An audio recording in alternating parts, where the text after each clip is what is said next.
Hello and नमस्कार। मैं हूँ vastu expert and astrologer doctor Vaishali Gupta and I am the founder of the वैदिक vastu hub. मैंने बहुत सारी वीडियोस जो है वो वास्तु शास्त्र पे बनाई हैं और ये कोशिश करी है कि टाइम पर मैं आपको वास्तु से संबंधित जो भी रेलिवेंट इन्फॉर्मेशन है वो मैं आपको देती रहूँ।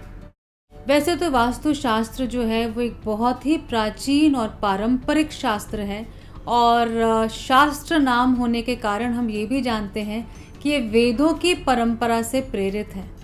बहुत सारे वास्तु के ऐसे ग्रंथ हैं, स्क्रिप्चर्स हैं, मायामतम, मानसार, समरंगणा सूत्रधार, कई सारे ऐसे ग्रंथ हैं जो हमको वास्तु की प्राचीनता से अवगत कराते हैं और इन ग्रंथों में वास्तु शास्त्र के संबंध में बहुत सारी चीज़ें दी गई हैं।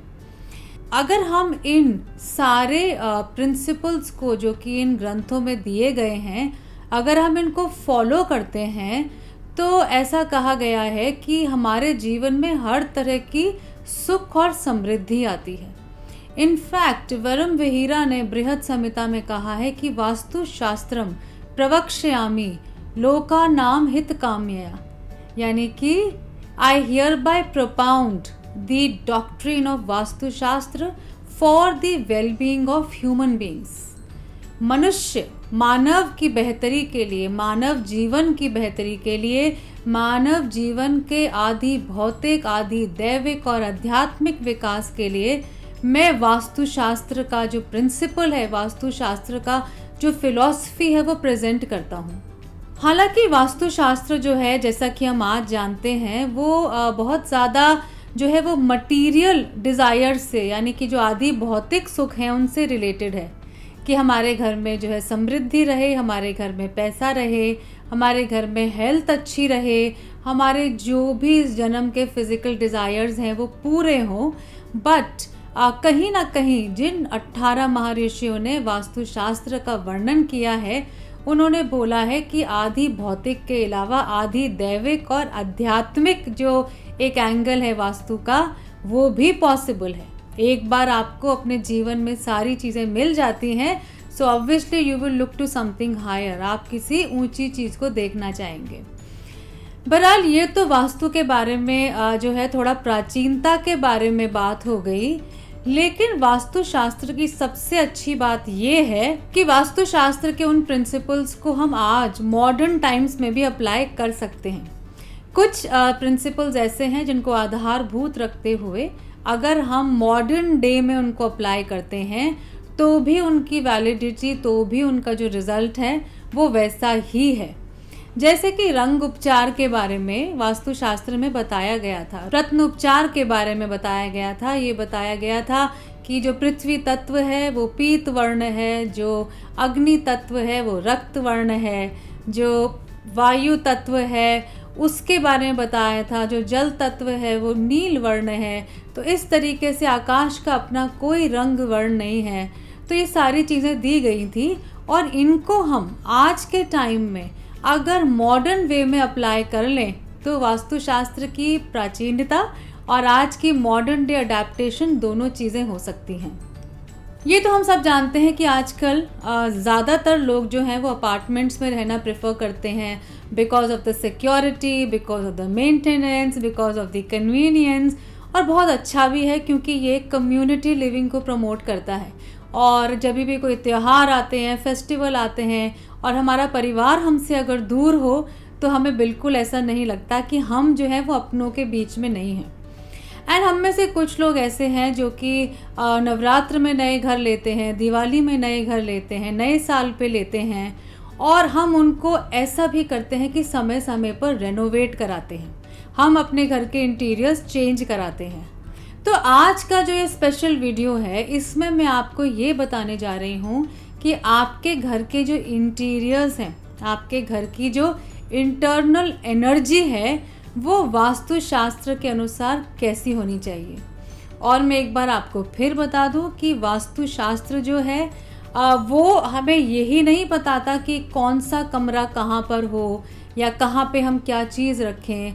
वो हमें ये भी बताता है कि हम अपने घर की एनर्जी को जो है, ऊर्जा को जो है वो मंडलाकार कैसे कर सकते हैं, साइक्लिक कैसे कर सकते हैं, प्रदक्षिणा मार्ग से कैसे कर सकते हैं, जिससे कि हमारे घर में कोई भी दोष या महादोष उत्पन्न नहीं हो।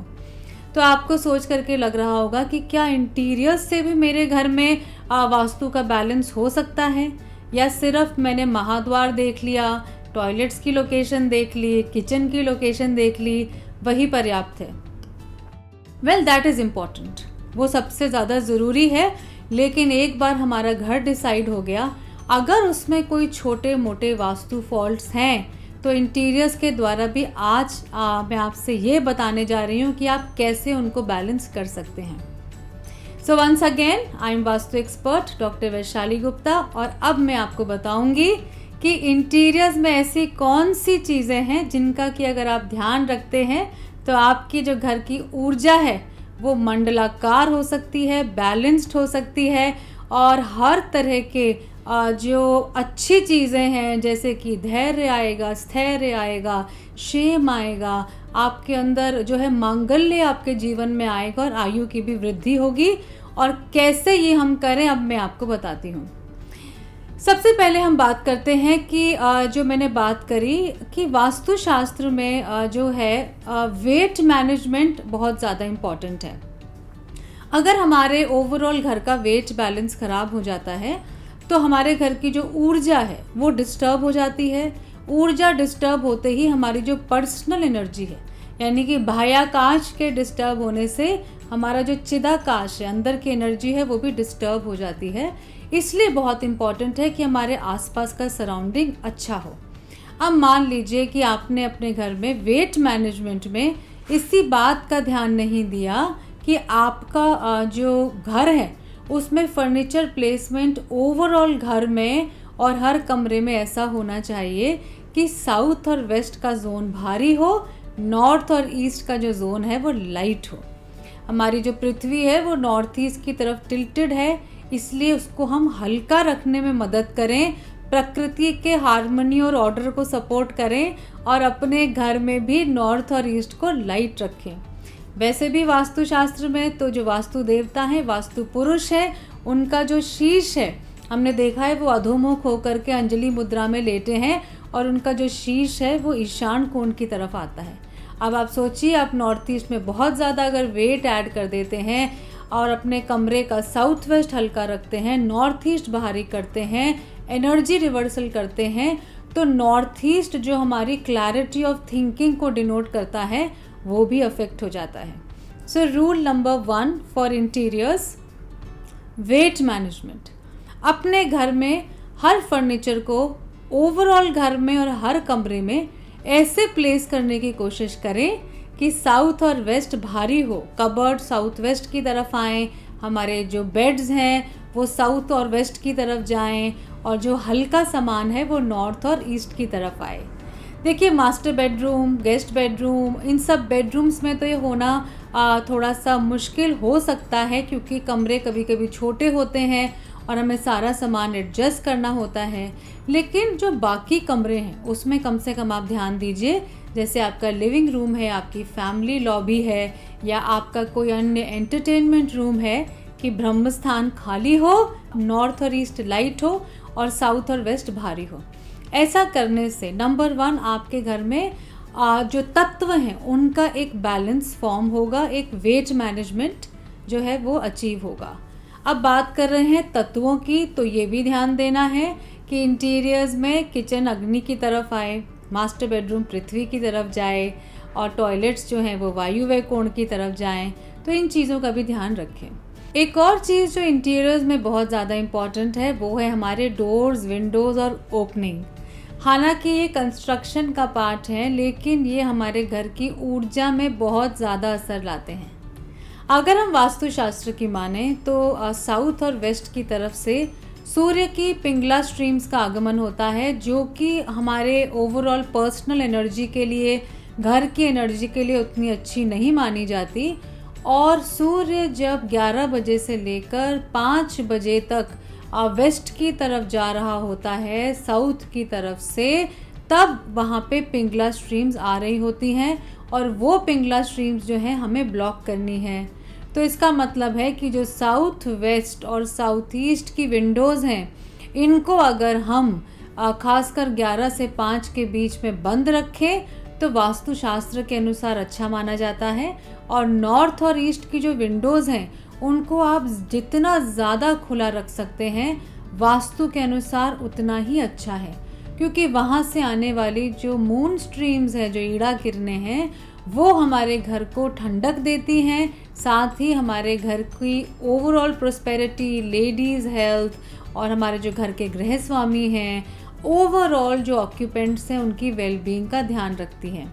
सो रूल नंबर 2, साउथ और वेस्ट की विंडोज़ को बंद रखें, नॉर्थ और ईस्ट की ओपनिंग्स को खुला रखें।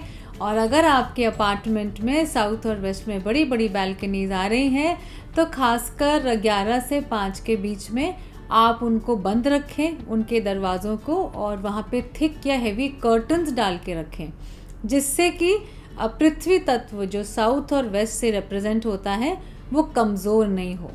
नेक्स्ट जो मैंने बात करी थी वो थी रंग उपचार। इंटीरियर्स की बात हो और रंगों की बात नहीं हो तो बड़ा इनकम्प्लीट लगेगा।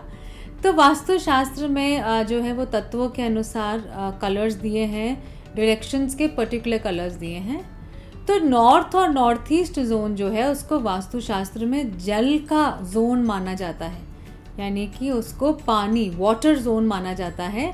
और वाटर से रिलेटेड जितने भी कलर्स हैं आप नॉर्थ और नॉर्थ ईस्ट में यूज़ कर सकते हैं। आप ब्लू कलर्स का इस्तेमाल कर सकते हैं, आप जो है अलग अलग ब्लू के शेड्स ले सकते हैं, वाइटिश ब्लूइश कॉम्बिनेशंस ले सकते हैं। And at the same time क्योंकि नॉर्थ का जो रूलिंग प्लैनेट है वो मरकरी है, इसलिए जो मरकरी का रंग है हरा, वो भी हम कहीं कहीं पे स्पेयरिंगली यूज़ कर सकते हैं। सिमिलरली जो हमारा नॉर्थ वेस्ट का जोन है वो वायुव्य कोण है, तो वायुव्य कोण जो है उसमें वायु से संबंधित कलर, थोड़ा सा ब्लू, थोड़ा सा वाइट, थोड़ा सा सिल्वर भी यूज़ हो सकता है, और ग्रेइश टोन्स भी हल्के फुल्के यूज़ हो सकते हैं। और नॉर्थ वेस्ट का जो रूलिंग प्लैनेट है वो चंद्रमा है, इसलिए वाइटिश, सिल्वरिश, ये सब कलर्स भी यहाँ पे चलते हैं with combinations of blue and grey. Now third, south east की जब हम बात करते हैं तो ये थोड़ी सी क्रिटिकल डायरेक्शन है, क्योंकि ये अग्नि कोण की डायरेक्शन है। तो कई बार मैंने अपने विजिट्स में देखा है कि हमारे जो क्लाइंट्स हैं वो साउथ ईस्ट में बहुत ज़्यादा लाल, पीले अग्नि के रंग दे देते हैं। ऐसा करना सही नहीं है, क्योंकि अग्नि अगर आपकी, मान लीजिए वहाँ बड़ी बड़ी विंडोज़ हैं या अग्नि में आपके बड़े बड़े जो है बैल्कनीज़ हैं और ऑलरेडी अग्नि तत्व जो है वो बहुत हाई है, और उसके बाद आप बहुत ज़्यादा लाल पीले रंग डाल रहे हैं तो वो अग्नि में घी के बराबर काम करेगा। तो साउथ ईस्ट में अग्नि के रंग दें, बट उनकी मात्रा कम होनी चाहिए। बाकी साउथ ईस्ट को आप न्यूट्रल रखें, आइवरी कलर्स, इन सब कलर्स को प्रेफर करें। एंड लास्ट, हमारा जो पृथ्वी तत्व है वो साउथ और साउथ वेस्ट से डिनोट होता है, और यहाँ पे हम अर्दी कलर्स देना प्रेफर करें। आप ब्राउन्स दे सकते हैं, हल्के ब्लैकिश ग्रेज दे सकते हैं, एंड न्यूट्रल कलर्स जो अर्दी टोन्स को रिप्रेजेंट करते हैं वो दे सकते हैं। वैसे अगर मैं आपको अपने एक्सपीरियंस से बताऊं तो मुझे लगता है कि अगर ओवरऑल घर को हम आइवरी वाइट या किसी न्यूट्रल टोन में रखें, और ये सब जो रंग हैं ये ऊपर से पेंटिंग के माध्यम से या हल्का फुल्का वॉलपेपर के माध्यम से या रग्स या फिर कुशन के माध्यम से ऐड करें, तो वो वास्तुशास्त्र के अनुसार बेटर रहता है, और टाइम टाइम पे आप अपने इंटीरियर्स को बदल भी सकते हैं। तो ये जो बात करी हमने, ये बात हो गई रंगों की, जो कि इंटीरियर्स का एक बहुत बड़ा पार्ट होते हैं। नेक्स्ट चीज़ जो मैं आपसे बात कर रही हूँ वो है लाइटिंग। लाइटिंग में ध्यान रखें कि लाइटिंग का सबसे इम्पॉर्टेंट पार्ट ये है कि आपके घर का एक एक कोना वेल लिट होना चाहिए। हर जगह जो है वो अच्छे से प्रकाश होना चाहिए, नहीं तो आपकी अपनी पर्सनल एनर्जी डाउन जा सकती है।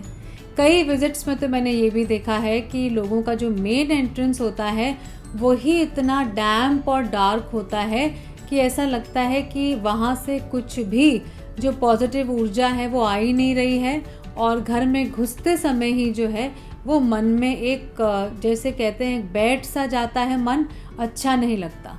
तो अगर आपका एंट्रेंस भी ऐसा है कि वहाँ पे आपने कुछ क्लटर रखा है, वहाँ लाइटिंग कम है, वहाँ लाइटिंग ठीक करें।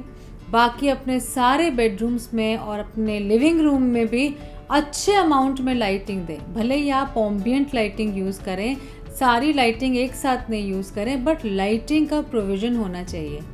And according to Vastushastra, according to building biology also, अगर हम येलोइश टोन्स की लाइट रखते हैं, वार्म वाइट रखते हैं, तो वो वास्तु के अनुसार हमारी ओवरऑल पॉजिटिविटी के लिए ज़्यादा अच्छा रहता है। कहीं कहीं अपने घर में एम्बिएंस लाइटिंग भी क्रिएट करें, लैम्प्स रखें, और जहाँ तक हो सके वार्म वाइट और येलोइश लाइट का कॉम्बिनेशन लें। और जो ग्रेइश वाइट ट्यूबलाइट वाली लाइट होती है वो ऑफिसेस के लिए ज़्यादा बेहतर रहती है, उसका इस्तेमाल ना करें। ऐसे जो है लाइटिंग इक्विपमेंट्स यूज़ करें जो हीट भी कम प्रोड्यूस करते हों। तो ये बात हो गई लाइटिंग की। और जब लाइटिंग की बात कर रहे हैं तो सीलिंग भी जो है वो ध्यान में आती है। कई बार ऐसा होता है हम अपने इंटीरियर्स में अपनी सीलिंग को बहुत ज़्यादा हैवी कर देते हैं। वास्तु के अनुसार आपकी जो सीलिंग है वो आपके आकाश तत्व को डिनोट करती है, और वो जितनी प्लेन हो, जितनी वाइट हो, आप उसमें अगर फॉल सीलिंग वगैरह कुछ कराते हैं तो उसे मिनिमम रखें। ऐसा नहीं हो कि हम इतने मोल्डिंग्स, इतना पीओपी वर्क, इतना ज़्यादा सस्पेंडेड जो है वो फॉल सीलिंग करा लें कि हमारा जो आकाश तत्व है, जो ऊपर का पार्ट है, वो बहुत ज़्यादा हैवी हो जाए। एंड फाइनली ऊपर अगर हमारा वेट बढ़ेगा तो उसका जो गुरुत्व प्रेशर है वो नीचे हमारे पे आएगा। तो वास्तुशास्त्र के अनुसार सीलिंग को भी वाइट रखें, कलर्स में ना रखें, हाई सीलिंग रखें और लाइट रखें। हम जितना फॉल सीलिंग को हैवी करते जाते हैं, नीचे लाते जाते हैं, हाइट भी जो है वो रूम की कम होती है, जो कि वास्तु के अनुसार इतना अच्छा नहीं माना जाता। अब हमने बात कर ली लाइटिंग की, वेट मैनेजमेंट की, कलर की, ओपनिंग्स की। एक और जो बहुत इम्पॉर्टेंट चीज़ है वो है आपके डिस्प्ले आर्टिकल्स और पेंटिंग्स। अगर आपके घर में बहुत ज़्यादा शार्प आर्टिकल्स हैं, शैंडलियर्स पॉइंटेड हैं, या कटे हुए जैसे कि धड़ और हेड वो आपने डिस्प्ले में रखे हुए हैं, तो वो घर में नेगेटिविटी क्रिएट करते हैं।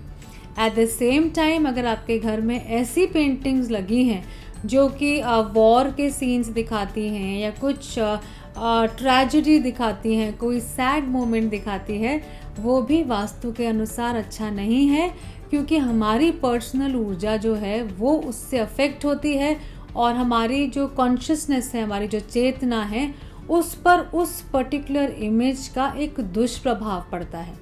तो जब भी आप अपने घर के लिए पेंटिंग्स चूज़ करें तो जो रंगों का चयन है, उसमें जो डिपिक्शन है, अगर आप उसको वास्तु के अनुसार चूज़ करते हैं तो it is going to be very good. मान लीजिए नॉर्थ है, आपने वाटरफॉल की पेंटिंग ली, अगर साउथ ईस्ट है तो, या ईस्ट है तो आपने राइजिंग सन की पेंटिंग ली, या फिर अगर नॉर्थ ईस्ट है और जैसे मैंने नॉर्थ में बताया वहाँ पे आपने लोटस, वाटर, इस तरह की पेंटिंग्स ली, तो वो आपके घर के जो तत्वों का बैलेंस है उसमें ऐड करेगी। At the same time happy faces, अच्छे कलरफुल फ्लावर्स, वो भी कहीं ना कहीं आपकी जो पर्सनल चेतना है उसके ऊपर एक अच्छा असर डालेंगे।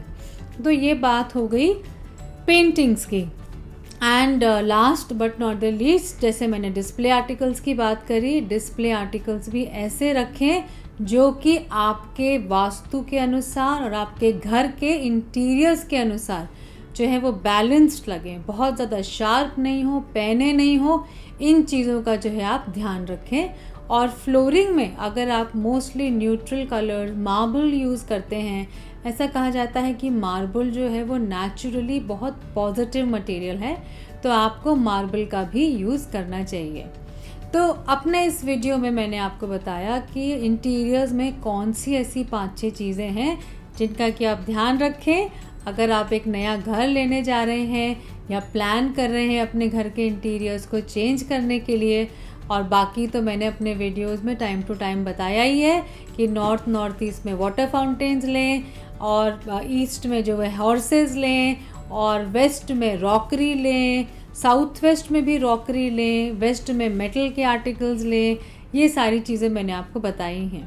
सो आई होप ये वीडियो आपको अच्छा लगा, और अगर आपके घर के इंटीरियर्स में कुछ भी प्रॉब्लम है तो आप उसको चेंज करेंगे, और अगर आप नए इंटीरियर्स करवाने जा रहे हैं तो आप इन चीज़ों का ध्यान रखेंगे। तो आप में से बहुत सारे लोग ऐसे हैं जो कि मेरे YouTube के माध्यम से, मेरे चैनल के माध्यम से, इंस्टाग्राम, सोशल मीडिया हैंडल्स के माध्यम से बहुत समय से मेरे साथ जुड़े हुए हैं और मुझे ये भी कह रहे हैं कि वास्तुशास्त्र के और अधिक जानकारी आप चाहते हैं, वास्तुशास्त्र को सीखना चाहते हैं। और यहाँ मैं आपको बता दूँ कि मेरा ये अब एक जो नया स्टेप मैं लेने जा रही हूँ वो ये है कि मैंने वैदिक वास्तु हब को लॉन्च किया है। और ये जो हब है इसमें बहुत सारे ऐसे वास्तु के कोर्सेज होंगे जो कि वैदिक परंपरा से इंस्पायर्ड होंगे।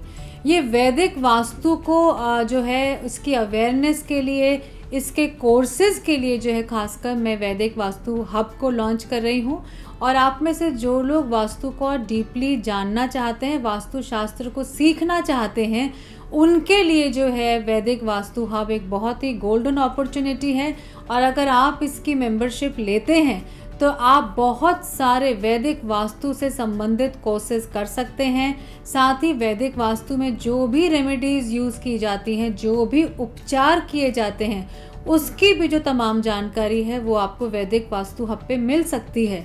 आप अगर अपने आप को एज अ वास्तु एक्सपर्ट भी लॉन्च करना चाहते हैं, आप रुचि रखते हैं और आप चाहते हैं कि आप प्रैक्टिस करें, या फिर आप सिर्फ एक एंथुजियास्ट हैं, आप चाहते हैं कि नहीं मैं वास्तुशास्त्र की परंपरा को, प्राचीनता को, उसके साइंटिफिक स्पिरिचुअल एस्पेक्ट को समझना चाहता हूँ, तो भी जो वैदिक वास्तु हब है वो आपके लिए है। तो नीचे मैंने एक लिंक दिया है और अगर आप वास्तु में रुचि रखते हैं, सीखना चाहते हैं, अपने घर को इम्प्रूव करना चाहते हैं, अपनों के घर को इम्प्रूव करना चाहते हैं, प्रैक्टिस करना चाहते हैं, रेमेडीज़ के बारे में जानना चाहते हैं, तो नीचे गए लिंक पे आप जा कर के रजिस्टर करें। और जितने भी कोर्सेज हम वैदिक वास्तु हब में ऑफ़र करेंगे, जो भी हम मेंबरशिप ऑफ़र कर रहे हैं, वो सारी की सारी चीज़ें जो हैं उसकी इन्फॉर्मेशन व्हाट्सएप या ईमेल के द्वारा आपके पास पहुंच जाएगी। और जैसा कि मैंने आपको बोला कि सब तरह के वास्तु पेंटिंग, सब तरह के रेमेडियल मेजर्स, छोटे से छोटे, बड़े से बड़े रेमेडीज़ जो आपको चाहिए अपने घर को पॉजिटिव करने के लिए, अपने जीवन को बदलने के लिए, वो सब रेमेडीज़ जो हैं वो वैदिक वास्तु हब पे अवेलेबल होंगी। So don't miss this chance. नीचे गए लिंक पे रजिस्टर करें and then you get a chance to learn vastu from me, and that too in the Vedic traditional पारंपरिक वे से हम सीखेंगे कि वैदिक वास्तुशास्त्र क्या कहता है।